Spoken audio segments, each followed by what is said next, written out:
Guys, another Fox Business Alert. More trouble for products made in China. Those weren't made in China. This time, problems were found at a plant that makes the drug heparin. The drug's maker, Baxter International, is recalling virtually all of its remaining heparin products. Earlier this month, it stopped production, but the FDA wanted to keep existing Baxter heparin in doctors' hands to prevent a shortage of the life-saving aspects of the drug. The drug does save lives. Joining us now to tell us whether the U.S. can take advantage of these continued China mishaps is Jeremy Haft, author of All the Tea in China, How to Buy, Sell, and Make Money on the Mainland. Welcome to the show. Thank you for having me. So, Jeremy, you know, first of all, I like your thesis. Basically, you're saying that that the whole hype around China's growth and becoming a manufacturing power in the 21st century is just hype because the U.S. still has all the expertise.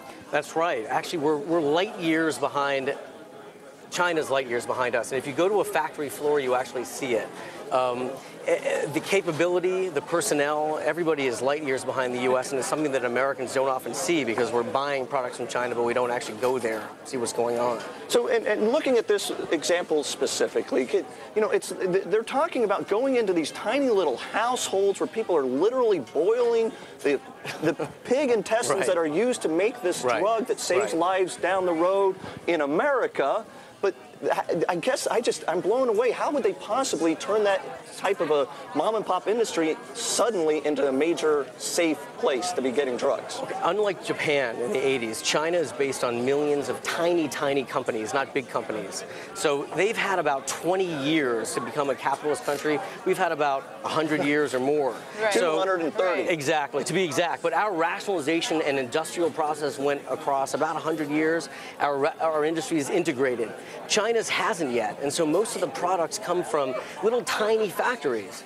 And so these food and drug scares actually shine 1,000 megawatt bulb on what's going on in China, and that they actually are coming from tiny little family-owned places as opposed to efficient, well-run companies like ours. Now, the flip side, though, isn't there some argument to be made about end-user empowerment and not consolidating control throughout an industry and allowing it to sort of flourish on a mom-and-pop level?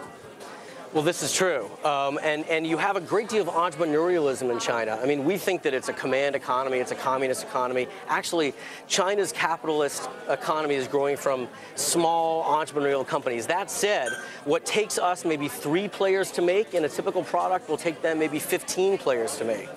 So every player adds risk, input costs, and time to the equation. Including not just making it, but distributing the products throughout China. And that's part of the problem too, right? That's a big part of the problem, distributing it in-country and export. But a company like Baxter, which is a highly respected company. I mean, this is a company that abides by the highest standards. Absolutely. But, I mean, American FDA. Exactly. Stamped, exactly. Approved. Yes. But these companies run right up against the Chinese business environment, which is in effect a highly circuitous supply chain, very long, very complicated. So, is it possible to avoid Chinese chemicals at all in this day and age, or do you have to? Are all these guys, the drug manufacturers, in some drug or another, out there actually sourcing this stuff from pig intestines and sweat in a mom's house in the backyard?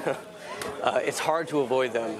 A lot of chemicals are coming from China. A lot of the higher value chemicals are coming from the U.S. still, and are being exported to China and then pilled, essentially assembled and then sent back to us. Because we still have the expertise? We still do have a big edge. Jeremy, thank you so much for being here. Thank you for having me. Thanks, Jeremy.